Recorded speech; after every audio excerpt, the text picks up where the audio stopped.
Hello everyone, welcome to জানাস of biology. আজকে আমরা ক্লাস 11-এর একটা নতুন চ্যাপ্টার শুরু করতে যাচ্ছি, যার নাম হচ্ছে রেসপিরেশন ইন প্লান্টস। তাহলে এইখানে আমার কোশ্চেন হচ্ছে, এই রেসপিরেশন, যেটাকে বাংলাতে বলে শ্বসন, সেটা কি শুধুমাত্র প্ল্যান্টের মধ্যে হয়ে থাকে, অ্যানিমেল বা মানুষের মধ্যে কি হয় না? তোমাদের কি মনে হয় এই রেসপিরেশন শুধুমাত্র প্ল্যান্টের মধ্যেই হয়ে থাকে? কারণ এই রেসপিরেশন চ্যাপ্টারটা, ঠিক আছে, প্ল্যান্ট ফিজিওলজির মধ্যে দেওয়া হয়েছে, ঠিক আছে? তো তোমাদের কি মনে হয় এই রেসপিরেশন প্ল্যান্টের মধ্যে হয়ে থাকে? এর অ্যান্সার যদি আমি বলি, কখনোই না। এই রেসপিরেশন প্ল্যান্ট অ্যান্ড অ্যানিম্যাল উভয়ের ক্ষেত্রেই হয়ে থাকে, সেটা মানুষের মধ্যেও হয়, ঠিক আছে? তো এই রেসপিরেশন বা শোষণটা, ঠিক আছে, বাংলাতে বলে শ্বসন, ঠিক আছে, এই রেসপিরেশন তাহলে স্টার্ট কোথা থেকে হয়? এই রেসপিরেশন আমাদের যে ব্রিদিং নিই, ব্রিদিং মানে হচ্ছে আমরা নিঃশ্বাস এবং প্রশ্বাসের মাধ্যমে যে আমরা ব্রিদিং করি, ঠিক আছে? তো তার সেইখান থেকেই কিন্তু রেসপিরেশন স্টার্ট হয়, ঠিক আছে? তাহলে ব্রিদিং আর রেসপিরেশনের মধ্যে ডিফারেন্সটা কি? তাহলে চলো দেখা যাক। এইখানে আমরা ব্রিদিং আর রেসপিরেশনকে দুটো ভাগে ভাগ করেছি, ঠিক আছে? এর ব্রিদিং আর রেসপিরেশনের মধ্যে আমরা ডিফারেন্সটা খুঁজবো। আমি বললাম রেসপিরেশন কিন্তু ব্রিদিং থেকে স্টার্ট হয়ে যায়, ঠিক আছে? তাহলে এই ব্রিদিংটা কি? ব্রিদিংকে বলা হয় just exchange of gases, exchange of gases. এখানে গ্যাসেস বলতে দুটোকে বোঝাবো, অক্সিজেন আর হচ্ছে কার্বন ডাইঅক্সাইড। আমাদের এই পরিবেশে এনভায়রনমেন্টের মধ্যে প্রচুর ধরনের গ্যাস আছে, তার মধ্যে আমাদের ব্লাড যেটা নেই সেটা হচ্ছে অক্সিজেন, ঠিক আছে? আর যেটা প্রডিউস করে সেটা হচ্ছে কার্বন ডাইঅক্সাইড, ঠিক আছে? সেটা কার থ্রুতে হয় সেটা আমরা জানি, আমাদের যে শ্বাসঙ্গ, যেটা হচ্ছে আমাদের রেসপিরেটরি অর্গান, যার নাম হচ্ছে ফুসফুস মানে হচ্ছে লাংস, সেই লাংসের থ্রুতে সেটা হয়ে থাকে, ঠিক আছে?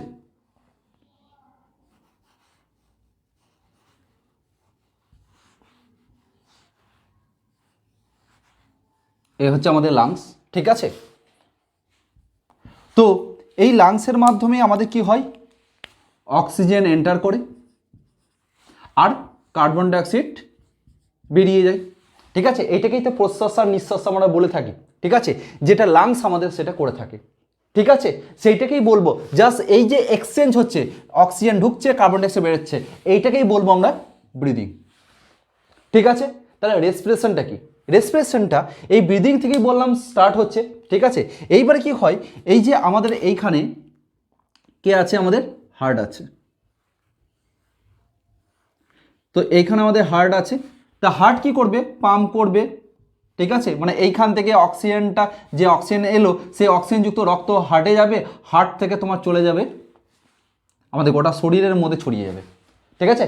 শরীরের মধ্যে ছড়িয়ে যেয়ে কোথায় যাবে? আমাদের যে গোটা শরীরের মধ্যে টিস্যু বা সেল আছে বা কলাকোষ আছে, তার মধ্যে সেখানে ছড়িয়ে যাবে, ঠিক আছে? কি নিয়ে যাবে? অক্সিজেন নিয়ে যাবে। কার থ্রুতে? ব্লাডের থ্রুতে, ঠিক আছে? সেইখানে আমাদের এই যে কোষ আছে, ঠিক আছে, এই কোষগুলোতে গিয়ে এই অক্সিজেন কি করবে? এন্টার করবে, অক্সিজেন এদের মধ্যে ঢুকবে, এদের মধ্যে সবারই মধ্যে অক্সিজেন ঢুকবে, এবং এইটা হচ্ছে আমাদের সেল, কোষ, ঠিক আছে? এই সেল কি করবে? এই অক্সিজেনকে গ্রহণ করে, অক্সিজেনকে নিয়ে এরাও আবার কি প্রডিউস করবে? এরা সবাই মিলে কার্বন ডাইঅক্সাইড তৈরি করবে। তাহলে দেখো, আমরা যেমন অক্সিজেন নিচ্ছি যেমন লাংসের থ্রুতে, সেই রকমই আবার লাংসের থ্রুতে আবার কার্বন ডাইঅক্সাইডও বার করছি। সেই রকমই এই যে অক্সিজেন নিচ্ছি, অক্সিজেন কি করছে? ব্লাডের সাথে মিক্স হয়ে সেটা হার্টের থ্রুতে আমাদের বিভিন্ন গোটা শরীরের মধ্যে যে কোষ আছে, সেই কোষের মধ্যে পৌঁছে যাচ্ছে ব্লাডের থ্রুতে, কি? অক্সিজেনযুক্ত রক্ত, ঠিক আছে? সেই অক্সিজেন প্রত্যেকটা সেলের মধ্যে ঢুকছে, এবং সেল কি করছে? সেখানে ও নিজে রেসপিরেশন করছে, ঠিক আছে? রেসপিরেশন করছে মানে সেও অক্সিজেন নিচ্ছে এবং কার্বন ডাইঅক্সাইড বার করছে, ঠিক আছে? এই কার্বন ডাইঅক্সাইড বার করার সাথে সাথে ও কিন্তু জলও বার করে এবং সঙ্গে এনার্জিও প্রডিউস করে, ঠিক আছে? এনার্জিও প্রডিউস করছে। তাহলে এই ধরনের ঘটনাকে সেল এইখানে কি করছে? রেসপিরেশন করছে। তখন এই ধরনের ঘটনাকে বলা হয় সেলুলার রেসপিরেশন, সেলুলার রেসপিরেশন। তাহলে এখানে কোশ্চেন হচ্ছে, তাহলে প্রত্যেকটা সেলই কি রেসপিরেশন করে? আমার অ্যান্সার হচ্ছে ইয়েস। এই কোশ্চেনের অ্যান্সার হচ্ছে ইয়েস। প্রত্যেকটা সেল, আমাদের গোটা বডির প্রত্যেকটা সেলই হচ্ছে তোমার হচ্ছে কি করে? রেসপিরেশন করে, ঠিক আছে? আর এই রেসপিরেশন করে ও কার্বন ডাইঅক্সাইড, জল এবং এনার্জি তৈরি করছে। এবং কিভাবে তৈরি করছে, ঠিক আছে, সেটাও আমরা দেখব। তাহলে ইভেন আমি বলছি প্রত্যেকটা সেল মানে ইভেন আরবিসির মধ্যে তো কি থাকে, আরবিসির মধ্যে শুধু সাইটোপ্লাজম আর ওর মধ্যে হিমোগ্লোবিন আছে, না মাইটোকন্ড্রিয়া, না গলগি বডি, না নিউক্লিয়াস, সেও কিন্তু আমাদের সেলুলার রেসপিরেশন করে থাকে। ঠিক আছে, এইখানেই তফাৎটা কি হচ্ছে, ব্রিদিং হচ্ছে শুধুমাত্র এক্সচেঞ্জ অফ গ্যাস, শুধু গ্যাসের এক্সচেঞ্জ হচ্ছে অক্সিজেন অ্যান্ড কার্বন ডাইঅক্সাইডের। ঠিক আছে, আর এই অক্সিজেনযুক্ত রক্ত নিয়ে যাচ্ছে সেলও রেসপিরেশন করছে। ঠিক আছে, তখন এটা ঘটনাকে বলা হয় সেলুলার রেসপিরেশন। আমরা এখানে যে স্টাডি করব সেটা সেলুলার রেসপিরেশন, না আমাদের গোটা বডিটা আমাদের আমাদের রেসপিরেশন করে। যেমন আমরা যেহেতু অ্যানিমেল বা মানুষ, সেরকমই প্লান্টের ক্ষেত্রে যেহেতু আমরা এটা প্লান্ট ফিজিওলজির মধ্যে পড়ছি, প্লান্টের প্রত্যেকটা কোষও কী করে, সেলুলার রেসপিরেশন করে থাকে, প্রত্যেকটা সেল। ঠিক আছে, তাই ওই জন্য আমরা বলবো সেলুলার রেসপিরেশন, এখানে রেসপিরেশন হচ্ছে। আর রেসপিরেশনের সাথে এখানে এনার্জি প্রোডাকশন করছে। এখানে ব্রিদিংয়ের সময় এনার্জি হয় না, তৈরি হয় না, এইখানে কিন্তু এনার্জি তৈরি হচ্ছে। কার থ্রুতে? আমরা দেখব যে আমরা প্রতিনিয়ত যে প্রত্যেক দিনে যে খাদ্য তালিকায় যে খাবারগুলো খেয়ে থাকি, তার মধ্যে কার্বোহাইড্রেট, প্রোটিন, ফ্যাট এগুলো আছে। ঠিক আছে, সেইগুলো ভেঙে শক্তি তৈরি করে এবং সঙ্গে আমাদের অক্সিজেনের প্রেজেন্সে সেটা শক্তি উৎপন্ন করে। অক্সিজেন না থাকলে আমাদের যে ফুড মেটেরিয়ালটা আছে সেটা কিন্তু কখনোই ভাঙবে না। সেই ফুড মেটেরিয়ালকে ব্রেকডাউন করার কাজই হচ্ছে অক্সিজেনের প্রেজেন্সে, এবং সেটা কোথায় হয়? সেলের মধ্যে। ঠিক আছে, এবং তার পরিবর্তে জল এবং কার্বন ডাইঅক্সাইড এবং এনার্জি তৈরি হয়। আর এইখানে এনার্জিটা আমরা দেখব, সেই এনার্জিটা আমাদের কি ফর্মে তৈরি হয়? এটিপি। আর এটিপি কি বলা হয়? এটিকে বলা হয় এনার্জি কারেন্সি অফ সেলের এনার্জি কারেন্সি বলা হয় এটিপি। ঠিক আছে, এবং সেই ওই জন্য ছোটোবেলায় মা বাবা বলে যে ভালো করে খেয়ে নেবে এটা। ঠিক আছে, তাহলে কি হবে? শরীরে একটা শক্তি বাড়বে। সেই শক্তি কিসে থেকে আসে? খাবার থেকে আসে। আর খাবারটা কিভাবে পাচিত হয়? সেটা অক্সিজেনের থ্রুতে সেখান থেকে এনার্জি তৈরি করছে। সেই এনার্জি আমরা এটিপি ফর্মে পাই, এবং সেইগুলো আমরা প্রত্যেক দিনের যে প্রয়োজনীয় যে কাজগুলো করে থাকি আমাদের সারাদিনের, সেই কাজগুলো আমরা করতে পারি। তাহলে চলো আমরা সেলুলার রেসপিরেশনের আমরা ডেফিনেশনটা একবার দেখে নিই। এবার সেলুলার রেসপিরেশনের আমরা ডেফিনেশনটা যদি দেখি, ঠিক আছে, তাহলে আমরা দেখতে পাচ্ছি কি এটা বলছে, it is a series of metabolic reaction. ঠিক আছে, এইটা একটা রিয়াকশন চলতে, স্টেপ ওয়াইজ রিয়াকশন চলে এটা। ঠিক আছে, এটা আমরা দেখবো একটা স্টেপ ওয়াইজ একটা রিয়াকশন চলবে। ঠিক আছে, সেটা কীরকম? সেরকম আমরা দেখবো গ্লাইকোলাইসিস, ক্রেবস সাইকেল এবং ইটিএস মানে ইলেকট্রন ট্রান্সপোর্ট সিস্টেম বা চেন। ঠিক আছে, এখানে আমরা দেখবো যে স্টেপ ওয়াইজ প্রসেসের মাধ্যমে কিভাবে আমাদের এনার্জি তৈরি করছে, এবং সেই ঘটনাটা হয় কোথায়? সেটা ঘটে থাকে আমাদের অর্গানিজমের মধ্যে। প্রত্যেকটা জীবের মধ্যে কি আছে? সেল আছে, তাই সেলুলার রেসপিরেশন হবে। প্রত্যেকটা অর্গানিজমই সেল দিয়ে তৈরি, সেটা হচ্ছে প্ল্যান্ট বলো, সেটা অ্যানিম্যাল বলো। ঠিক আছে, তাদের মধ্যে কি হবে? সেলুলার রেসপিরেশন হবে একটা স্টেপ ওয়াইজ প্রসেসের মাধ্যমে। এবং সেখানে ইউজ কি করবে? অক্সিজেনকে সেখানে ইউজ করতে হবে। অক্সিজেন কি করবে? সেই অক্সিজেনের প্রেজেন্সে আমাদের যে ফুড মেটেরিয়ালটা আছে সেই ফুড মেটেরিয়ালটাকে ব্রেকডাউন করবে। ঠিক আছে, ফুড মেটেরিয়ালটা ব্রেকডাউন করলে কি হবে? এবং সেই ঘটনাটা হবে কোথায়? সেলের মধ্যে। এবং ফুড মেটেরিয়াল যখনই ব্রেকডাউন করবে অক্সিজেনের প্রেজেন্সে, তখন আমাদের রিলিজ করবে কি? এটিপি। ঠিক আছে, সেটাকে বলা হয় energy currency of cell. ATP হচ্ছে, এটিকে বলা হয় এনার্জি কারেন্সি অফ সেলস। ঠিক আছে, সেলের এনার্জি কারেন্সি বলে। এবং এর ফলে আমাদের যে সেল একটা নিজের ফাংশনগুলো করতে পারে। ওই জন্য বললাম আমাদের প্রত্যেকটা বডির সেলের মধ্যে সবাই কি করতে? সেলুলার রেসপিরেশন করে, এবং তার ফলে সে নিজের একটা ফাংশন কিন্তু করে থাকে। সেই ফাংশনগুলো কি করে থাকে? ফাংশন হচ্ছে তোমার গ্রোথে হেল্প করে, সেলের তো গ্রোথ দরকার, গ্রোথে হেল্প করে, অ্যাবজর্পশনে হেল্প করে, অ্যাবজর্পশন, তারপরে হচ্ছে ডাইজেশন। ঠিক আছে, তারপরে হচ্ছে তোমার আমাদের গোটা আমার বডিটা, এই যে আমার প্রত্যেকটা সেল যদি নিজের ফাংশন করে, তাহলে আমাদের প্রত্যেকটা সেলই হচ্ছে অ্যাক্টিভ স্টেজে আছে। এর ফলে আমি যে এই মুভমেন্ট করছি, হাত পা নড়াতে পারছি, এইগুলো সবই কিন্তু এটিপি থ্রুতে সেল ফাংশন করছে বলে আমার গোটা বডিটা ফাংশন করছে। ঠিক আছে, তাই আমরা মুভ করতে পারছি, মুভমেন্ট হচ্ছে। ঠিক আছে, তারপরে হচ্ছে রিপ্রোডাকশন।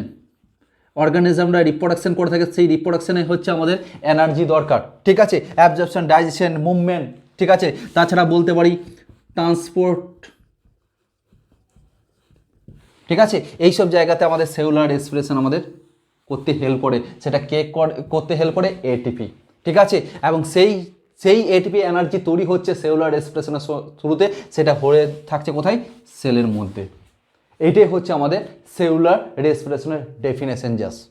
ঠিক আছে, তাহলে সেলুলার রেসপিরেশন বলতে বোঝাচ্ছে যে ব্রেকডাউন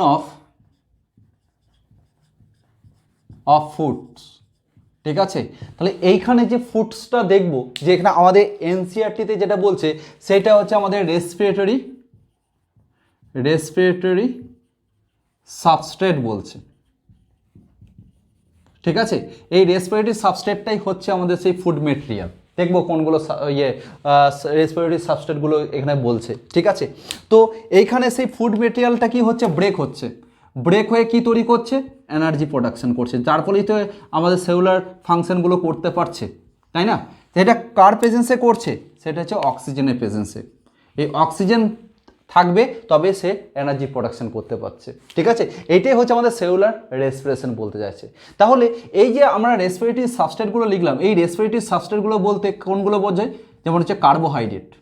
ঠিক আছে, এইসব খাবারগুলো আমরা প্রত্যেকদিনের খাদ্য তালিকায় কিন্তু থেকেই থাকে।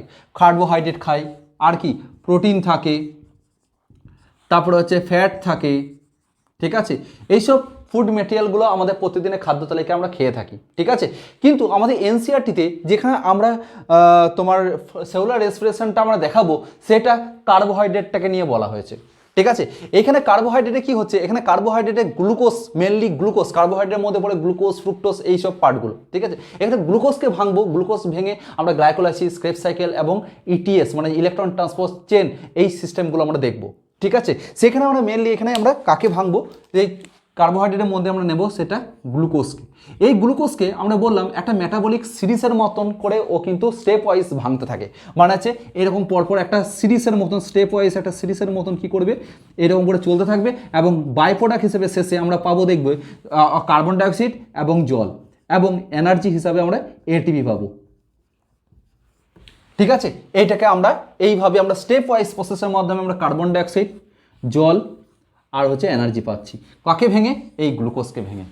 ঠিক আছে, এই গ্লুকোজকে ভেঙে আমরা পাবো। ঠিক আছে, এইবারে যদি বলি, ঠিক আছে, এই যে স্টেপ ওয়াইজ আমি যদি প্রসেসের মাধ্যমে যদি করি, তাহলে আমরা কার্বন ডাইঅক্সাইড, জল এবং হচ্ছে এনার্জি পাবো। এইবারে ধরো আমি একটা এক্সাম্পল হিসাবে তোমাদেরকে বলি, ধরো এইটা যেমন একটা পেজ। ঠিক আছে, এইটা একটা পেজ। ঠিক আছে, এই পেজটা হচ্ছে কি দিয়ে তৈরি, তোমাদেরকে বায়োমলিকুলসে পড়িয়েছিলাম, এই পেজটা হচ্ছে তোমার হচ্ছে সেলুলোজ দিয়ে তৈরি। ঠিক আছে, এই সেলুলোজকে কি বলা হয়, পলিমার অফ গ্লুকোজ। এটাও সেই গ্লুকোজ দিয়েই তৈরি। সেলুলোজ হচ্ছে পলিমার অফ গ্লুকোজ। আমি এই ইয়েটাকে যদি আমি পুড়িয়ে দিই, ঠিক আছে, আগুন দিয়ে যদি পুড়িয়ে দিই, তাহলে কি তৈরি হবে, ধুমো তৈরি হবে, ধোঁয়া হবে। আর ধোঁয়ার সময় কি বেরিয়ে যাবে, ধোঁয়ার সময় বেরিয়ে যাবে আমাদের এইরকম কার্বন ডাইঅক্সাইড আর জল ভেপার হয়ে উড়ে চলে যাবে। ঠিক আছে, মানে হচ্ছে বাষ্প হয়ে বা তোমার ধোঁয়া হয়ে ওপরে এরা বেরিয়ে যাবে। আর এনার্জি হিসাবে এখানে আমরা পাবো হিট।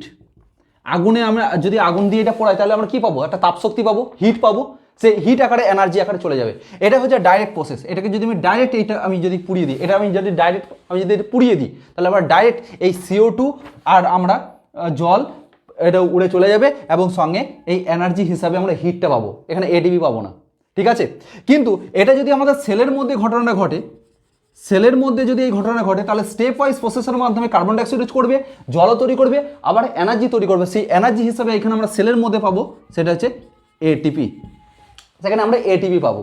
ঠিক আছে, তাই গ্লুকোজকে আমরা যখন ভাঙবো, সেই গ্লুকোজকে ভেঙে আমরা স্টেপ ওয়াইজ ভেঙে সেটাকে আমরা এখানে মেনলি আমরা এটিপি আমরা প্রোডাকশন করতে পারি। তার ফলেই তো আমরা সেলুলার ফাংশনগুলো করতে পারবো। আমরা ডেলিকার লাইফের যে অ্যাক্টিভিটিগুলো করে থাকি, সেগুলো কিন্তু আমাদের জীবনে সেই অ্যাক্টিভিটিগুলো, যেমন আমরা দেখালাম যে গ্রোথ, রিপ্রোডাকশন, তারপর হচ্ছে ডাইজেশন, অ্যাবজর্পশন, ট্রান্সপোর্টেশন, সব কিন্তু আমরা কিন্তু এই সেলুলার ফাংশনের কারণেই করে দেবো। আর মেন কারণ হচ্ছে আমাদের সেলুলার রেসপিরেশনের জন্য।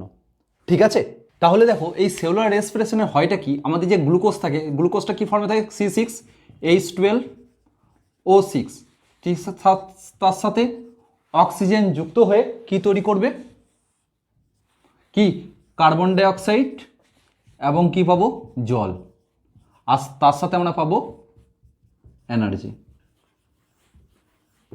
রাইট, তো এই গ্লুকোজ, এটা হচ্ছে আমাদের গ্লুকোজ। দেখো গ্লুকোজ হচ্ছে একটা মনোস্যাকারাইড, মানে আমরা যে কার্বোহাইড্রেট খাই সেটা হচ্ছে পলিস্যাকারাইড বা ডাইস্যাকারাইড কন্ডিশনে খাই, সেটা ভাগ হয়ে মনোস্যাকারাইডে কনভার্ট হয়, এবং মনোস্যাকারাইড কী করে, তবেই কিন্তু সেলের মধ্যে এন্টার করতে পারে মনোস্যাকারাইড কন্ডিশনে। ঠিক আছে, গ্লুকোজ মনোসাইকেট কন্ডিশনে এন্টার করবে, তারপরে অক্সিজেনের প্রেজেন্সে ভেঙে CO2 জল এবং এনার্জি তৈরি করবে। ঠিক আছে, এইটা কি বলা হয় আমাদের মেটাবলিজম। মেটাবলিজমের দুটো পার্ট, একটা ক্যাটাবলিজম, একটা হচ্ছে অ্যানাবলিজম। ঠিক আছে, দেখো এইখানে যেহেতু গ্লুকোজের ভাঙছে তাই এই ধরনের ঘটনাকে বলা হয় ক্যাটাবলিজম। ক্যাটাবলিজম, ঠিক আছে, এই ঘটনাটা হলো ক্যাটাবলিজম, এখানে ভাঙছে, গ্লুকোজ ভাঙছে। ঠিক আছে, দেখো এখানে কিন্তু ব্যালেন্স ঠিক নেই। ঠিক আছে, এখানে আমরা C6H12O6 গ্লুকোজ আছে, এখানে 6 অণু অক্সিজেন লাগে এবং 6 অণু কার্বন ডাইঅক্সাইড তৈরি করে এবং 6 অণু আমাদের জল তৈরি করে। ঠিক আছে, এটা ক্যাটাবলিজম প্রসেস। ঠিক আছে, আর এই যে গ্লুকোজের আমরা যদি 6টা কার্বন থাকে, আমরা যদি এটা পরপর আমরা যদি আমি সাজিয়ে লিখি, যেমন হচ্ছে 6টা কার্বন পরপর লিখলাম, এটা হচ্ছে গ্লুকোজের লিনিয়ার স্ট্রাকচার, 1 2 3 4 5, এই যে 6টা কার্বন, এখানে থাকবে CHO, এখানে যে CH2O2 এই OH। ঠিক আছে, এখানে আমাদের কি থাকবে, এখানে থাকবে OH, এখানে H, OH, OH, এখানে থাকবে H, এটা হচ্ছে OH, H, H, এটা হচ্ছে আমাদের গ্লুকোজের স্ট্রাকচার, লিনিয়ার স্ট্রাকচার। ঠিক আছে, এই স্ট্রাকচারে এই যে CC বন্ড রয়েছে না, দেখছো না, CC বন্ড, এই CC বন্ডগুলো যখন ব্রেক হবে, এই CC বন্ডগুলোকে আমরা যখন ব্রেক করব তখন আমরা এখান থেকে কি এনার্জি পাবো, এখান থেকে কি করবে, টু রিলিজ এনার্জি। ঠিক আছে, কি রিলিজ করবে, এনার্জি রিলিজ করবে যখন এই CC বন্ডগুলো ভাঙবে। আর এইটা হচ্ছে এক গ্লুকোজ হচ্ছে একটা রেসপিরেটরি সাবস্টেন্স, মানে ফুড মেটেরিয়াল, যেটা ভেঙে আমাদের এই CC বন্ডগুলোকে ভাঙবে আর কি তৈরি করবে, এনার্জি তৈরি করবে। সেই এনার্জিটা হচ্ছে আমাদের এই এনার্জি। ঠিক আছে, এইবারে কি করবে, এইখানে সেই এনার্জিটা কিভাবে কাজ করে, এইখানে যে আমাদের বডির মধ্যে ADP প্লাস PI, ঠিক আছে, মিলে তৈরি হবে আমাদের ATP। ঠিক আছে, এখানে সেই এনার্জিটা আমাদের কি করছে, এই ADP অ্যাডিনোসিন ডাইফসফেটের সাথে একটা ইনঅর্গানিক ফসফেট, এই I ফর মানে হচ্ছে ইনঅর্গানিক ফসফেট বলা হয়, এই I মানে হচ্ছে এই I, ইনঅর্গানিক ফসফেট একে বলা হয়, এবং সেখানে এই ADP এবং PI এর সাথে যোগ হয়ে আমাদের এনার্জি কারেন্সি তৈরি করছে সেলের মধ্যে, এই ATP আকারে পাচ্ছি। ঠিক আছে, এই ATP ফরমেশনকে আবার বলা হয় কি, আমরা দেখব ফসফোরাইলেশন, এই ঘটনাকে বলা হয় ফসফোরাইলেশন। যখন ডাইরেক্ট যখন ATP তৈরি হয় তখন একে বলা হয় ফসফোরাইলেশন। ঠিক আছে, এইবারে এই ফসফোরাইলেশনে অনেক আবার ভাগ আছে, আমরা এই রেসপিরেশনে কিছু টার্ম আমরা দেখব, সেই টার্মের মধ্যে এই ফসফোরাইলেশনকে দেখব, ফসফোরাইলেশনে আবার অনেক টাইপ আছে, সেই টাইপগুলো একবার আমরা দেখে নিই। ঠিক আছে, এবার দেখো এখানে আমি বলেছি ফসফোরাইলেশনকে আমি 3টে ভাগে ভাগ করেছি, substrate level phosphorylation, oxidative phosphorylation আর হচ্ছে ফটোফসফোরাইলেশন। ঠিক আছে, তো ফার্স্ট আমরা দেখি সাবস্ট্রেট লেভেল ফসফোরাইলেশন। আমরা এই টার্মগুলো না পাবো যখন গ্লাইকোলাইসিস, ক্রেবস সাইকেল, ETS মানে ইলেকট্রন ট্রান্সফার চেন আমরা দেখবো, তখন আমরা এই যে সিস্টেমগুলো আমরা এইগুলো আমি দেখতে পাবো, এই ওয়ার্ডগুলো আমরা পাবো। কীরকম, দেখো এই সাবস্ট্রেট লেভেল ফসফোরাইলেশন যেখানে পাবো, যেখানে আমাদের ডাইরেক্ট ATP ফরমেশন হবে, যেখানে আমাদের ডাইরেক্ট ATP ফরমেশন হবে, ডাইরেক্ট ATP তৈরি হবে, ATP ফরমেশন হবে, সেই জায়গা থেকে আমরা বলবো সাবস্ট্রেট লেভেল ফসফোরাইলেশন। যেখানে আমাদের ডাইরেক্ট ATP তৈরি হবে সেটাকে দেখবো, আমরা দেখবো সাবস্ট্রেট লেভেল ফসফোরাইলেশন বলবো। ঠিক আছে, আর যেখানে ইনডাইরেক্টলিভাবে ATP তৈরি হবে সেটাকে বলবো অক্সিডেটিভ ফসফোরাইলেশন, মানে হচ্ছে যেমন ইনডাইরেক্ট ফরমেশন অফ ATP। যখন ইনডাইরেক্টভাবে ATP ফরমেশন হবে তখন তাকে বলবো আমরা অক্সিডেটিভ ফসফোরাইলেশন। আর ফটোফসফোরাইলেশন মানে, এই ফটো মানে বুঝতে পারছো, ফটো মানে কি বোঝাচ্ছে, ফটো মানে হচ্ছে লাইট। ঠিক আছে, লাইটের প্রেজেন্সে যেখানে ATP তৈরি হবে, মানে এই যে ফসফোরাইলেশন ওয়াটার মানেই হচ্ছে কি ATP তৈরি করা, ATP প্রোডাকশন বা ATP ফরমেশন। ঠিক আছে, ফসফোরাইলেশন ওয়াটার মানেই হচ্ছে ATP ফরমেশন হওয়া। যেখানে ফটো মানে হচ্ছে লাইট, আর লাইটের প্রেজেন্সে যদি হয় ATP প্রোডাকশন হয় তখন তাকে বলবো ফটোফসফোরাইলেশন। এটা কখন হয়, ডিউরিং, তোমরা জানো সবাই, ডিউরিং ফটোসিনথেসিসের সময় এই ফটোফসফোরাইলেশন হয়ে থাকে, সিনথেসিস। ঠিক আছে, এবং কার প্রেজেন্সে হয়ে থাকে, প্রেজেন্স অফ ক্লোরোফিল, ক্লোরোফিলের প্রেজেন্সে আমাদের এই ক্লোরোফিলের প্রেজেন্সে ক্লোরোফিল কী করে লাইটকে ট্র্যাপ করবে, ধরবে এবং তার পরিবর্তে তার ফলে আমাদের এটিপি প্রোডাকশন করবে। ঠিক আছে, এই ঘটনাটা আমরা কোথায় পড়বো? ফটোসিনথেসিসে। ঠিক আছে, কিন্তু আমরা এই রেসপিরেশনে আমরা এই দুটোকে নিয়ে আলোচনা করব। একটা হচ্ছে সাবস্ট্রেট লেভেল ফসফোরাইলেশন, একটা হচ্ছে অক্সিডেটিভ ফসফোরাইলেশন। ঠিক আছে, এইখানে আমরা দেখব যে কোথায় ক্ষেত্রে এই ডাইরেক্ট এটিপি তৈরি হয়। আমরা দেখব এখানে গ্লাইকোলাইসিসের ক্ষেত্রে, গ্লাইকোলাইসিস যখন আমরা স্টাডি করব তখন গ্লাইকোলাইসিসে আমরা পাবো ডাইরেক্ট এটিপি। তারপর হচ্ছে ক্রেবস সাইকেলে, ক্রেবস সাইকেল যখন আমরা স্টাডি করব তখন আমরা ডাইরেক্ট এখানে এটিপি পাবো। ঠিক আছে, এইখানে পাবো। এইবারে আর ইনডাইরেক্ট এটিপি বলতে, ইনডাইরেক্ট কীভাবে এটিপি পাবো? এইখানে আমরা পাবো NADH2 আর হচ্ছে FADH2। এদের মধ্যে এই দুটোর মধ্যে না এটিপি লুকিয়ে বসে আছে। ঠিক আছে, এরা হচ্ছে এদের কাছে এক একটা যদি এটিপি হয়, এদের কাছ থেকে অনেকগুলো এরা যদি ভাঙতে শুরু করে এদের কিন্তু একের বেশি কিন্তু এটিপি পাবো। ঠিক আছে, কিন্তু এরা এখন ভাঙবে না, এরা কিন্তু এদের লোকেশন আছে, অন্য কোনো জায়গাতে গিয়ে ভাঙবে। এটা ইনডাইরেক্টলি ভাবে ধরবে, ডাইরেক্ট আমরা এটিপি পাবো না, কিন্তু যখন ও ভাঙবে তখন এটিপি প্রোডাকশন করবে। ঠিক আছে, তো আমরা যখন দেখব এই গ্লাইকোলাইসিসটা কোথায় হয়? Cytoplasm, cytoplasm. আর ক্রেবস সাইকেল হয় আমাদের মাইটোকন্ড্রিয়ার মধ্যে। ঠিক আছে, এইখানে আমাদের ডাইরেক্ট এটিপি তৈরি করবে এবং এর থেকেই আমাদের NADH তৈরি হবে। ক্রেবস সাইকেল থেকে NADH FADH দুটোই তৈরি হবে। ঠিক আছে, এর আবার লোকেশন কোথায় হচ্ছে? এর লোকেশন হচ্ছে যে ইনার মেমব্রেন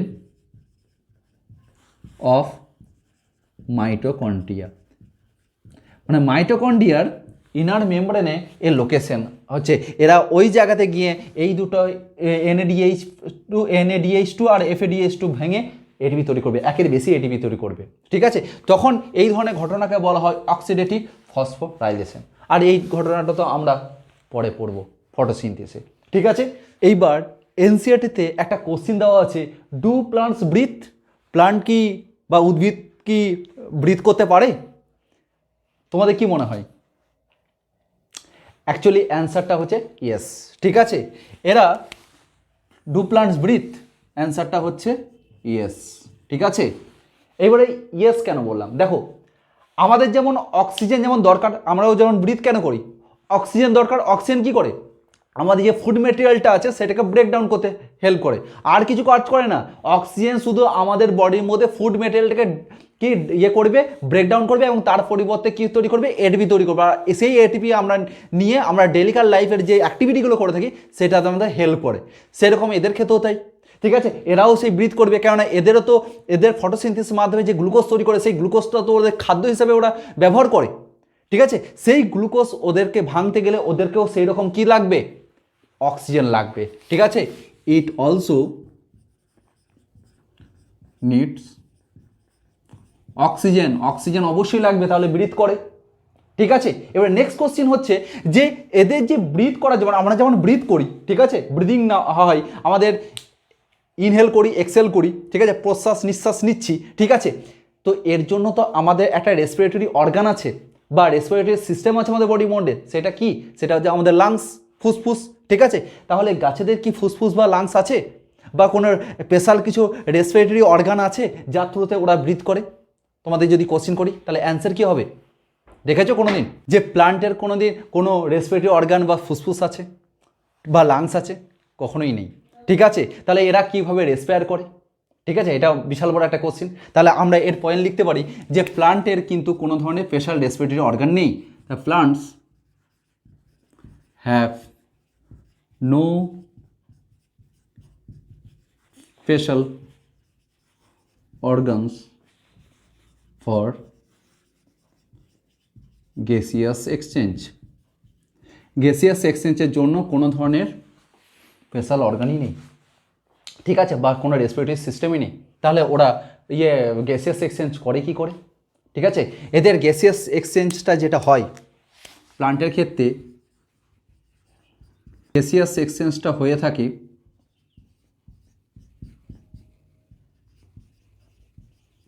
সেটা দুটো মাধ্যমে হয়। একটা হচ্ছে স্টোমাটা, আর একটা হচ্ছে তোমার লেন্টিসেলস। ঠিক আছে, এই দুটো মাধ্যমে হয়ে থাকে। ঠিক আছে, স্টোমাটা আর লেন্টিসেলের মাধ্যমে এরা গ্যাসিয়াস এক্সচেঞ্জ করে থাকে। ঠিক আছে, স্টোমাটা কোথায় প্রেজেন্ট থাকে? স্টোমাটা থাকে লিফের মধ্যে। ঠিক আছে, আর লেন্টিসেল দেখতে পাওয়া যায় স্টেম অ্যান্ড রুটের মধ্যে। ঠিক আছে, লেন্টিসেলের মাধ্যমে এরা গ্যাসিয়াস এক্সচেঞ্জ করে থাকে, আর স্টোমাটার মাধ্যমে এরা গ্যাসিয়াস এক্সচেঞ্জ করে থাকে। ঠিক আছে, গ্যাসিয়াস এক্সচেঞ্জ করে কিন্তু স্টোমাটা এবং লেন্টিসেলের মাধ্যমে। যেমন আমাদের নাক দিয়ে, দুটো নাক আছে, নাকের দিয়ে আমরা যেমন ব্রিথ করি, সেরকম ওরা স্টোমাটা দিয়ে কিন্তু ব্রিথ করে। কিন্তু ওদের যে আমাদের মধ্যে যে স্পেশাল অর্গান আছে, এবং তার ফলে কী করে আমাদের গোটা বডিতে সেই ওই অক্সিজেনযুক্ত যে রক্তটা সেটা গোটা শরীরের সেলের মধ্যে দিয়ে দেয়। কিন্তু এদের ক্ষেত্রে ঘটনাটা অন্যরকম হয়। ঠিক আছে, তাহলে এই যে কথাটা গ্যাসিয়াস এক্সচেঞ্জটা তো হয়ে যাচ্ছে স্টোমাটা আর লেন্টিসেলের মাধ্যমে, যেমন আমাদের নাকের মাধ্যমে হচ্ছে। ঠিক আছে, কিন্তু এদের যে স্পেশাল অর্গানটা নেই, এদের মধ্যে যে স্পেশাল অর্গানটা থাকার দরকার সেই স্পেশাল অর্গানটাই যে নেই, তাহলে এই স্পেশাল অর্গানটা নেই, তাহলে এই যে অক্সিজেন ক্যারি কী করে করে? ঠিক আছে, এই যে স্পেশাল অর্গানটা নেই তাহলে করে কী হবে? ঠিক আছে, হোয়াই নেই কেন এদের স্পেশাল অর্গানটা নেই কেন এদের, এবং হাউ কীভাবে করে? কোশ্চেনটা হচ্ছে হাউ কীভাবে করে এবং কেন নেই। ঠিক আছে, এর অ্যান্সার চলো আমরা খোঁজার চেষ্টা করি। তাহলে দেখো এবারে নেক্সট যে কোশ্চেনটা আমি লিখেছি যে why respiratory system are absent in plants. প্লান্টসের মধ্যে কেন রেসপিরেটরি সিস্টেম নেই, এর আমরা কারণগুলো খোঁজার চেষ্টা করি। ঠিক আছে, কি রিজন দেবো আমরা দেখি, আমরা কয়েকটা রিজন আমরা খোঁজার চেষ্টা করব।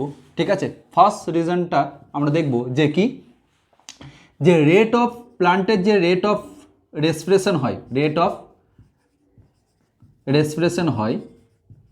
ঠিক আছে, সেটা হচ্ছে মাচ লেসার দেন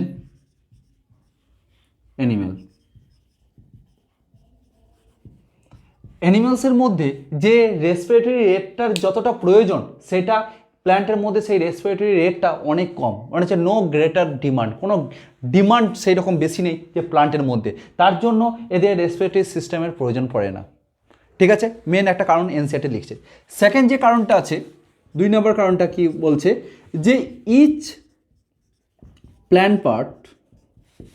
প্ল্যান্টের প্রত্যেকটা পার্ট কি করে, can take care of need, ওদের প্রয়োজন অনুসারে। ঠিক আছে, ওদের নিজের প্রত্যেকটা পার্ট ওরা নিজে কেয়ার করতে পারে। সেই প্রত্যেকটা সেই পার্টগুলো কি, এই প্ল্যান্ট পার্টগুলো কোনগুলো, সেইগুলো আমরা জানি লিভস, স্টেম আর হচ্ছে রুটস। ঠিক আছে, এদের এই যে প্ল্যান্টের মধ্যে যে স্পেশাল অর্গান 3টে আছে, যে লিফ, স্টেম আর রুট, এরা নিজের প্রয়োজনটা ওরা নিজেরা ম্যানেজ করে নিতে পারে। কেমন? ধরো এই লিফের মধ্যে কি আছে, স্টোমাটা, লিফের মধ্যে কি আছে আমাদের স্টোমাটার থ্রুতে এরা কি রেসপায়ার করতে পারে। ঠিক আছে, আর স্টেম আর রুটের মধ্যে কি আছে আমি বললাম লেন্টিসেল, এই লেন্টিসেলের মাধ্যমে এরা কিন্তু রেসপিরেশন করে বা ব্রিদিং করতে পারে। তাই এদের প্রত্যেকটা বডি পার্টই হচ্ছে রেসপায়ার করতে পারে। ঠিক আছে, ওই জন্য ওদের স্পেশাল রেসপিরেটরি সিস্টেমের প্রয়োজন নেই। আমাদের ক্ষেত্রে কী হচ্ছে, আমাদের প্রত্যেকটা সেল, আমাদের প্রত্যেকটা বডি পার্টের মধ্যে সেই সেলগুলো কে আমাদের রেসপিরেশন করতে পারে। আমরা এই যে লাংসের থ্রুতেই কিন্তু আমরা রেসপায়ার করতে পারি। ঠিক আছে, আমরা ব্রিদিং নিচ্ছি, অক্সিজেন নিচ্ছি এই লাংসের থ্রুতেই, এবং সেই লাংস আমাদের রেসপিরেটরি সিস্টেমের মধ্যে, মানে যে ব্লাডের সাথে সেই অক্সিজেন মিশছে, অক্সিজেনযুক্ত রক্ত সেটা আমাদের গোটা শরীরের সেলের মধ্যে ছড়িয়ে দিচ্ছে। তাই আমাদের রেসপিরেশন রেটটা ওই কারণে আমাদের বেশি। ঠিক আছে, প্ল্যান্টের থেকে। ঠিক আছে, প্ল্যান্টের কি হচ্ছে, ওদের প্রত্যেকটা বডি পার্টই কী করে, ওরা রেসপায়ার করতে পারে, তার জন্য ওদের স্পেশাল কোনো রেসপিরেটরি অর্গানের প্রয়োজন পড়ে না। এইসব কারণের জন্য ওদের কিন্তু স্পেশাল কোনো রেসপিরেটরি সিস্টেম বা অর্গান নেই। ঠিক আছে, এই জন্য তাহলে লিপের মধ্যে সে স্টোমাটা, আমরা যদি একটা ছবির মধ্যে ধরো, এটা হচ্ছে স্টেম, ঠিক আছে, এটা হচ্ছে তোমার রুট, এবং আমরা জানি এটা হচ্ছে এখানে থাকে আমাদের লিফ। ঠিক আছে, তো এই স্টেমের মধ্যে কি থাকে, স্টেমের মধ্যে আমি বললাম লেন্টিসেল থাকে, ঠিক আছে, রুটের মধ্যেও থাকে লেন্টিসেল, আর লিফের মধ্যে থাকবে আমাদের স্টোমাটা। স্টেম আর রুটের মধ্যে লেন্টিসেল, আর মধ্যে প্লান্টের লিফের মধ্যে থাকবে আমাদের স্টোমাটা। এবং প্রত্যেকটা লিফের মধ্যেও স্টোমাটা আছে, প্রত্যেকটা কাণ্ড, শাখা প্রশাখা এবং হচ্ছে মূলের মধ্যে সমস্ত শাখা প্রশাখাগুলোর মধ্যেও কিন্তু কি আছে, আমাদের লেন্টিসেল আছে। এই জন্য ওদের প্রত্যেকটা বডি পার্টি কি করতে পারে, রেসপিরেশন করতে পারে, মানে ব্রিদিং করতে পারে। তার জন্য ওদের অক্সিজেনের জন্য ওদের আলাদা করে রেসপিরেটরি অর্গানের প্রয়োজন পড়ে না, ঠিক আছে। এটা যে 2 নাম্বার কারণ। 3 নাম্বার কারণ দেখি। 3 নাম্বার রিজনটা হচ্ছে thin wall parenchymatous cells are contact with outer surface for gaseous exchange। মানে প্যানকাইমাটাস সেল, এখানে লেখা আছে প্যানকাইমাটাস সেল। এই প্যানকাইমাটাস সেল কোথায় থাকে দেখো, এটা হচ্ছে প্লান্টের যদি বডি হয়, ঠিক আছে, ধরো এটা যেমন রুট, আর এইখানে থাকছে লিফ, ঠিক আছে। তো প্লান্টের এই যে আউটার সারফেস, মানে যে এটা যে প্লান্টের স্টেমটা, এর আউটার সারফেস মানে হচ্ছে এই দিকের সারফেসের, ঠিক আছে, এইগুলো থাকে প্যানকাইমাটাস সেল, ঠিক আছে। এইগুলোতে থাকে প্যানকাইমাটাস সেল। এইগুলো যে খুব থিন সেল ওয়াল হয়, আর প্যানকাইমাটাস সেলই হচ্ছে লিভিং সেল হয়ে থাকে। আর বাদ বাকি যে ভেতরের দিকে যে পার্টগুলো, ভাস্কুলার বান্ডিল, ঠিক আছে, জাইলেম ফ্লোয়েম, এই যে পার্টগুলো আছে না মাঝখানে, সেগুলো বেশিরভাগ ক্ষেত্রে ডেড মেটেরিয়াল কন্ডিশনে থাকে, ঠিক আছে। আর বাইরের দিকে যে প্যানকাইমাটাস সেল থাকে লিভিং কন্ডিশনে, এরা খুব থিন হয়ে থাকে, ঠিক আছে, থিন ওয়াল হয়। এবং এদের মধ্যে গ্যাসিয়াস এক্সচেঞ্জটা হয়, কেন এরা আউটার সারফেসের দিকে আছে, তো তাই আউটার সারফেসে থাকার জন্য এদের গ্যাসিয়াস এক্সচেঞ্জ ইজিলি হয়ে থাকে, ঠিক আছে। আর প্যানকাইমাটাস সেল, এই যে প্যানকাইমাটাস সেলগুলো কি থাকে, লুজলি অ্যারেঞ্জ থাকে, মানে এই লুজলি মানে যে এইরকম করে ভাগ করা থাকে, ঠিক আছে, এইরকম করে অ্যারেঞ্জ থাকে। তো যখন আমরা অ্যানাটমি যদি পড়াবো তখন দেখতে পাবো এই যে প্যানকাইমাটাস সেলের মধ্যে একটা সেলের মধ্যে একটা কি আছে, এই যে গ্যাপগুলো দেখতে পাওয়া যাচ্ছে না, এই গ্যাপগুলোর মধ্যে কিছু এয়ার কিন্তু এখানে ডিপোজিট হয়ে থাকে, ঠিক আছে। এই যে গ্যাপগুলোকে বলা হয় ইন্টারসেলুলার স্পেস, ঠিক আছে। এগুলো এই পেসের মধ্যে কি থাকে, এয়ার থাকে। আর এয়ার কি করে, ইজিলি কিন্তু ডিফিউজ করে যেতে পারে। আর এরা থিন ওয়ালের হয়, তাই এরা এই এয়ার থেকে এরা ইজিলি কিন্তু অক্সিজেন ডিফিউজ করে যেতে পারে, ঠিক আছে। এই হচ্ছে প্যানকাইমাটাস সেলগুলোর এই অ্যারেঞ্জমেন্টের জন্য। আরেকটা কারণে হয়, 4 নাম্বার কারণটা দেখি। এনসিটিতে 4 নাম্বার পয়েন্ট বলছে যে কি হয়, যে in plant organs the cells are compactly arranged, ঠিক আছে, এটা খুব ঘনভাবে সন্নিবিষ্ট হয়ে থাকে, সো দ্যাট, যার ফলে কি হয়, যাতে ডিফিউশন মানে যে ব্যাপন প্রক্রিয়া, diffusion of gases occur very easily।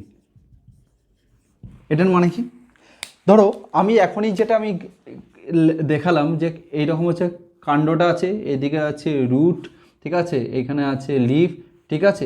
তো এই যে লিফের বলো, কাণ্ডের বলো, মূলের বলো, ঠিক আছে, এইখানে আমি এখনই দেখালাম যে এখানে প্যানকাইমাটাস সেল আছে, যার ফলে এরা ইজিলি কিন্তু গ্যাসিয়াস এক্সচেঞ্জটা করতে পারে, ঠিক আছে।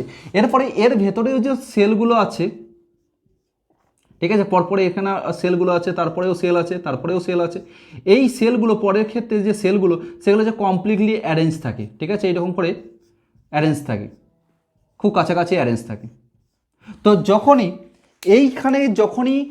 আমাদের অক্সিজেন বা গ্যাসিয়াস এক্সচেঞ্জ হবে, অক্সিজেন ঢুকবে, তখন এই কম্প্যাক্টলি অ্যারেঞ্জ থাকার জন্য, পরপর থাকার কারণে এরা ইজিলি, এইখানে যেহেতু অক্সিজেনের কনসেন্ট্রেশন বেশি, তাই easily high concentration to low কনসেন্ট্রেশনের মধ্যে ইজিলি কিন্তু অক্সিজেন ক্যারি করবে। ঠিক আছে, আমরা জানি ডিফিউশন মানে হচ্ছে হাই কনসেন্ট্রেশন থেকে লো কনসেন্ট্রেশনে যাওয়া। কারণ হাই কনসেন্ট্রেশন কোথায় আছে, বাইরে আছে অক্সিজেন, সেখানে ডিফিউজ করছে, এখানে অক্সিজেনের পরিমাণ বেশি, এখানে অক্সিজেনের পরিমাণ কম, তাই অক্সিজেন বেশি থেকে কমের দিকে যাবে, আবার এখানে বেশি থেকে কমের দিকে যাবে, এরকম করে পরপর এখানে ট্রান্সফার করতে থাকবে। ঠিক আছে, এই জন্য বলছে কম্প্যাক্টলি অ্যারেঞ্জ থাকলে সেক্ষেত্রেও কিন্তু গ্যাসিয়াস এক্সচেঞ্জটা ইজিলি হয়ে যায়, মানে যে ডিফিউশনটা বেশি ইজিলি হয়ে থাকে। ঠিক আছে, এইসব কারণের জন্য, ঠিক আছে, ওই জন্য আমাদের এই প্লান্টের কোনো প্রেশার রেসপিরেটরি সিস্টেমের কোনো দরকার পড়ে না। তাই ফার্স্ট দেখলাম যে এরা হচ্ছে রেট অফ যে রেসপিরেশন সেটা হচ্ছে অনেক লো অ্যানিমেলের থেকে।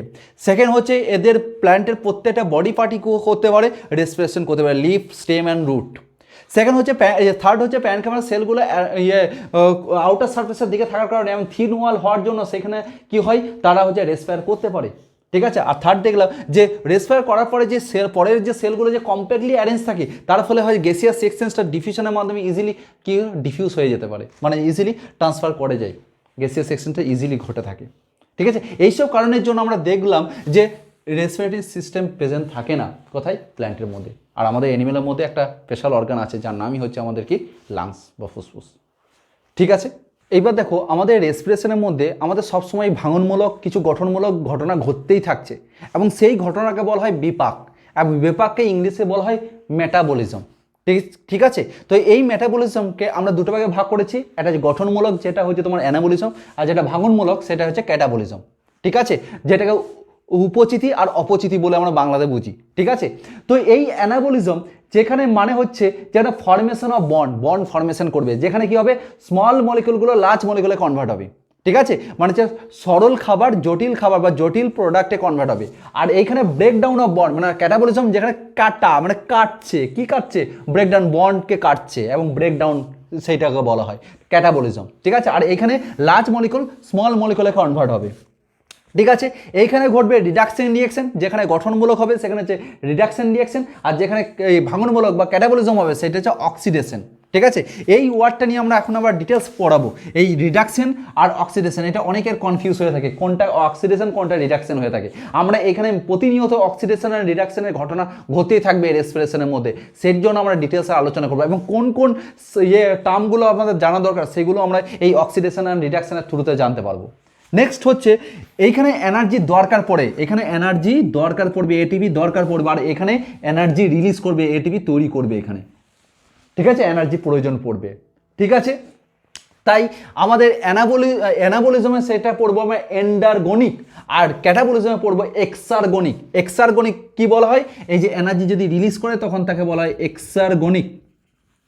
ঠিক আছে, আর যদি এনার্জি যদি কনজিউম করে প্রয়োজন তখন তাকে বলা হয় এন্ডারগনিক।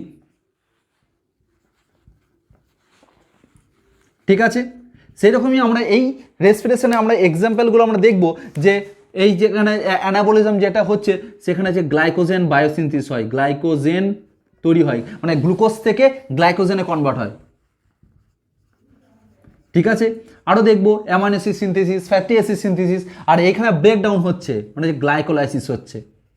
গ্লাইকোলাইসিস মানে হচ্ছে গ্লাইকো মানে হচ্ছে গ্লুকোজ, আর লাইসিস মানে হচ্ছে ব্রেকডাউন, তাই গ্লুকোজের ব্রেকডাউনকে বলা হয় গ্লাইকোলাইসিস। ঠিক আছে, এটা যে মেটাবলিজমের পার্ট, কেন এখানে মেটাবলিজম অল টাইম চলতে থাকে। ঠিক আছে, তো এইখানে আমরা যেটা দেখছি যে মেটাবলিজমকে অ্যানাবলিজম ক্যাটাবলিজমে ভাগ করছে। এইবারে আমরা ডিটেলস এখানে আমরা একটু আলোচনা করব এই যে রিডাকশন রিঅ্যাকশন আর হচ্ছে অক্সিডেশন রিঅ্যাকশন, এখানে আমাদের রেসপিরেশন অনবরত চলতে থাকে। চলো আমরা অক্সিডেশন আর রিডাকশন সম্বন্ধে আমরা একটু জেনে নিই। দেখো এখানে আমরা অক্সিডেশন আর রিডাকশন আমরা ভাগ করেছি, এই পয়েন্টগুলো দেখো, এই পয়েন্টগুলো মনে রাখবে এবং সেটা এক্সাম্পলের থ্রুতেও আমি কিন্তু বোঝাবো। দেখো অক্সিডেশন এখানে বলছে addition of oxygen, loss of hydrogen, আর হচ্ছে লস অফ ইলেকট্রন, সেটা হচ্ছে অক্সিডেশন। এখানে হচ্ছে loss of oxygen, addition of hydrogen, আর হচ্ছে অ্যাডিশন অফ ইলেকট্রন, সেটা হচ্ছে আমাদের রিডাকশন। ঠিক আছে, তো এইখানে ঘটনাটা কি একটা আমরা এক্সাম্পলের থ্রুতে আমরা বুঝবো। এখানে আমরা এক্সাম্পলটা নেব কি রেসপিরেশন, এখানে আমরা এক্সাম্পলটা নিচ্ছি রেসপিরেশন। ঠিক আছে, আর এখানে এক্সাম্পলটা নিব ফটোসিনথেসিস।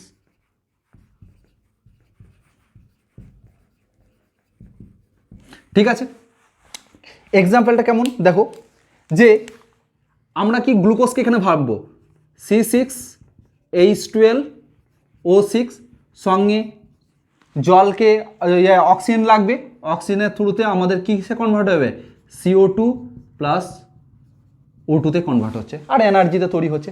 ফটো রেসপিরেশনে কি হয়, এই যে CO2 প্লাস জল মিলে কি তৈরি হয়, C6H12O6 প্লাস অক্সিজেন। ঠিক উল্টোটা প্রসেসটা দেখো, এইখানে গ্লুকোজ আর অক্সিজেনের প্রেজেন্সে CO2 এবং হাইড্রোজেন জলে ভেঙে যাচ্ছে, এখানে CO2 পরিবেশ থেকে CO2 নিচ্ছে আর মাটি থেকে জল নিচ্ছে, নিয়ে এবারে গ্লুকোজ তৈরি করছে এবং বাই প্রোডাক্ট হিসেবে একটা অক্সিজেন তৈরি করছে। এইবারে আমি এই পয়েন্টের সাথে আমি তোমাকে মেলাবো, ঠিক আছে। এখানে দেখো কি আছে, অ্যাডিশন অফ অক্সিজেন। অ্যাডিশন মানে হচ্ছে অ্যাড করতে হবে, অক্সিজেন কি করে অ্যাড করতে হবে, কার সাথে, অক্সিজেন যখন গ্লুকোজের সাথে অ্যাড হচ্ছে তখন এইটা ভেঙে CO2 এবং হাইড্রোজেন জল তৈরি হচ্ছে। এবারে পয়েন্ট দেখো তাহলে কি হচ্ছে, অক্সিজেন, এই অক্সিজেন অ্যাড হচ্ছে এখানে, আর এইখানে দেখো অক্সিজেন লস হচ্ছে, রিমুভ হয়ে যাচ্ছে, বেরিয়ে যাচ্ছে। এইখানে যে জল আছে, জলের যে অক্সিজেন সেটা বেরিয়ে গিয়ে এইখানে আবার বেরিয়ে যাচ্ছে অক্সিজেন, মানে এটা রিঅ্যাক্ট করে এইটা তৈরি হচ্ছে, মানে রিলিজ করে যে যাচ্ছে, বাই প্রোডাক্ট হিসেবে রিলিজ হয়ে যাচ্ছে। আর এইখানে অক্সিজেন লাগছে তবেই কিন্তু CO2 আর H2O তৈরি করছে, আর এখানে জল লাগছে বা হাইড্রোজেনের মধ্যে এই H2ওর মধ্যে অক্সিজেন আছে, সেই অক্সিজেন আবার রিলিজ করছে, ঠিক আছে, মানে লস করছে। নেক্সট পয়েন্ট, ঠিক আছে, লস অফ হাইড্রোজেন। এখানে হচ্ছে হাইড্রোজেন লস করছে, এই যে হাইড্রোজেন, সে হাইড্রোজেন কোথায় যাচ্ছে, একে ছেড়ে দিচ্ছে, গ্লুকোজকে ছেড়ে দিয়ে একটা আলাদা প্রোডাক্ট তৈরি করছে, কি, জল তৈরি করছে। আর এইখানে addition of hydrogen, hydrogen add হচ্ছে, এখানে হাইড্রোজেন অ্যাড হয়ে কি করছে, আবার গ্লুকোজ তৈরি করছে, এখানে হাইড্রোজেন আছে।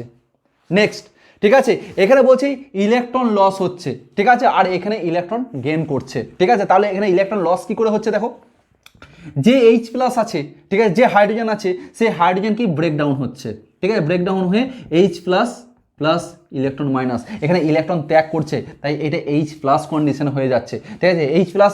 আর এইদিকে তোমার OH কোনো এক জায়গাতে মাইনাস নিয়ে কি তৈরি করছে, জল তৈরি করছে কনভার্ট হয়ে, মানে এখানে ইলেকট্রন ত্যাগ করছে। আর ইলেকট্রন ত্যাগ করাকেই বলা হয় অক্সিডেশন, আর অক্সিডেশনের বাংলাকে বলা হয় জারণ, আর রিডাকশনের বাংলাটাকে বলা হয় বিজারণ, ঠিক আছে। তাহলে অক্সিডেশন হয় কোথায়, অক্সিডেশন এখনই দেখলাম, অক্সিডেশন হচ্ছে আমাদের ক্যাটাবলিজম, আর হচ্ছে রিডাকশন হচ্ছে তোমার হচ্ছে অ্যানাবলিজম, ঠিক আছে।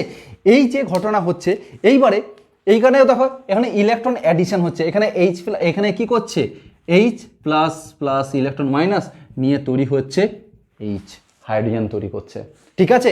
তাহলে এখানে আমরা তাহলে বোঝা গেল, আমরা রেসপিরেশন আর ফটোসিনথেসিসের মাধ্যমে আমরা বোঝানোর চেষ্টা করলাম কোনটা অক্সিডেশন কোনটা রিডাকশন। তাহলে অক্সিডেশনের এই পয়েন্টগুলোর মধ্যে যেটা পাবে, মানে এডিশন অফ অক্সিজেন, যেখানে অ্যাড হচ্ছে অক্সিজেন, এখানে দেখো এখানে কি আছে ওয়ার্ডটা অক্স, ঠিক আছে, অক্সিজেন, এখানে অক্সিজেন অক্স, ঠিক আছে। এখানে যেখানে এডিশন হবে, যেখানে অক্সিজেন এডিশন হচ্ছে সেইটাই হচ্ছে আমাদের অক্সিডেশন, হ্যাঁ। আর যেখানে অক্সিজেন লস হচ্ছে, ঠিক আছে, এখানে গেইন করছে, এখানে লস হচ্ছে বা রিমুভ হয়ে যাচ্ছে, তখন হচ্ছে এটা রিডাকশন।